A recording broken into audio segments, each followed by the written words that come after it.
Bismillahirrahmanirrahim. Assalamualaikum warahmatullahi wabarakatuh. Saya Siti Rashidah dari Fakultas Usuluddin dan Studi Agama, Program Studi Ilmu Al-Quran dan Tafsir, Universitas Islam Darussalam Ciamis. Dalam video kali ini, saya akan sedikit membahas tentang kitab tafsir, yaitu kitab tafsir Jalalain. Seperti ini kitabnya, yang merupakan sebuah karya dari dua imam besar, yaitu Imam Jalaluddin Al-Mahalli dan Imam Jalaluddin As-Suyuti. Kitab ini merupakan salah satu kitab yang populer di kalangan santri di Indonesia. Selanjutnya adalah biografi mufassir, yaitu Imam Jalaluddin Al-Mahalli dan Imam Jalaluddin As-Suyuti. Yang pertama, Imam Jalaluddin Al-Mahalli. Nama lengkap beliau adalah Muhammad bin Ahmad bin Muhammad bin Ibrahim bin Ahmad Al-Imam Al-Alamah Jalaluddin Al-Mahalli. Beliau lahir pada tahun 791 Hijriah atau 1389 Masehi di Kairo. Dia lebih dikenal dengan sebutan Al-Mahalli, yang merupakan nama yang dinisbatkan kepada kampung tempat kelahirannya, yaitu di Kairo. Selain beliau dikenal dengan seorang mufassir, beliau juga dikenal sebagai fuqaha atau ahli fikih. Karya-karya lain dari beliau ada Kanzul Kibi, Syarah Al-Minhaj At-Thalibin Nawawi, dan masih banyak lagi. Beliau wafat pada tahun 864 Hijriah atau 459 Masehi. Selanjutnya, mufassir kedua dari kitab tafsir lain ini yaitu Imam As-Suyuti. Beliau bernama lengkap Abdurrahman bin Abu Bakar As-Suyuti, lahir di Kairo juga pada tahun 849 Hijriah. Beliau adalah salah seorang ulama yang sangat produktif dalam menulis karya dalam berbagai bidang ilmu. Kemudian beliau mencatat dalam kitabnya Husnul Hadarah fi Tarikh Al-Misr Al-Qahirah, beliau mencatat ada 300 karya beliau, Masya Allah ya.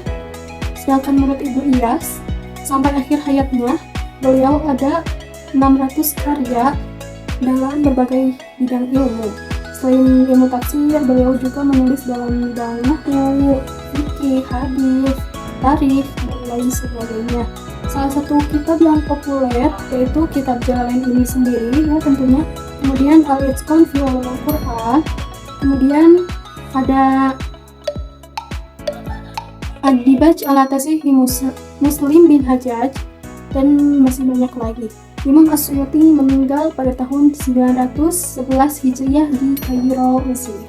Selanjutnya adalah pembahasan mengenai kitab tafsir ini. Nama asli kitab ini yaitu Kitab Tafsir Al-Quran Al-Azim. Dapat dilihat di sana. Tafsir Al-Quran Al-Azim, bahwa Tafsir Al-Jalalain. Karena mufassirnya adalah dua Jalaluddin, jadi kitab ini dinamai Tafsir Al-Jalalain. Kitab ini ditafsirkan oleh Imam Al-Mahalli dari awal surat Al-Kahfi hingga akhir Al-Quran. Kemudian beliau menafsirkan surat Al-Fatihah hingga selesai dan beliau wafat. Kemudian dilanjutkan oleh Imam As-Suyuti dari surat Al-Baqarah hingga surat Al-Isra dengan metodologi yang sama yang digunakan oleh Imam Al-Mahalli. Keunggulan dari kitab ini sehingga banyak dipakai oleh santri di Indonesia yaitu pembahasannya yang ringkas dan dalam segi pandangan di dalamnya, baik secara fikih maupun teologi, itu sejalan dengan paham yang dianut di Indonesia. Untuk metodologi penafsiran, tafsir ini menggunakan metodologi ijmali atau global, yang mana metode ijmali ini memiliki ciri kesederhanaan dalam menafsirkan ayat-ayat Al-Quran, sehingga dengan sifat kesederhanaannya ini, tafsir ini dapat dipahami oleh berbagai kalangan. Dalam menafsirkan Al-Quran, Imam Jalaluddin Al-Mahalli dan Imam Jalaluddin As-Suyuti tidak hanya mengambil dari ayat-ayat Al-Quran, tetapi juga mengambil dari hadis, pendapat para sahabat, pendapat para tabi'in, kaidah bahasa Arab, dan ijtihad. Tafsir Jalalain memiliki beberapa cara penafsiran. Yang pertama, lugawi dari segi bahasa. Kitab ini menjelaskan ayat-ayat Al-Quran dengan bahasa yang sederhana sehingga dapat dipahami oleh semua kalangan.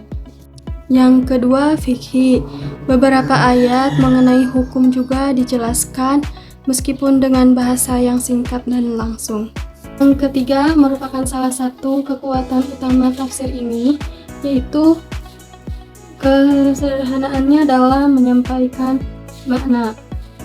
Meskipun tafsir ini disajikan dengan ringkas, ia tetap mampu menyampaikan kedalaman makna yang ingin diungkapkan, sehingga pembaca dapat menangkap inti dari ayat-ayat Al-Quran dengan jelas. Selain itu, relevansi tafsir Jalalain di pesantren-pesantren menjadikannya pilihan utama, karena kitab ini tidak hanya menyampaikan informasi, tetapi juga esensi dan konteks dari ayat-ayat tersebut, membantu santri dalam pemahaman isi dan mengimplementasikan ajaran-ajaran Al-Quran dalam kehidupan sehari-hari. Keunggulan ini menjadikan tafsir Jalalain sebagai sumber yang berharga dalam studi Al-Quran. Namun, ada beberapa kritik kepada kitab ini, seperti adanya ringkasan yang terkadang terlalu singkat, sehingga tidak memberikan penjelasan yang cukup mendalam, terutama untuk ayat-ayat yang kompleks.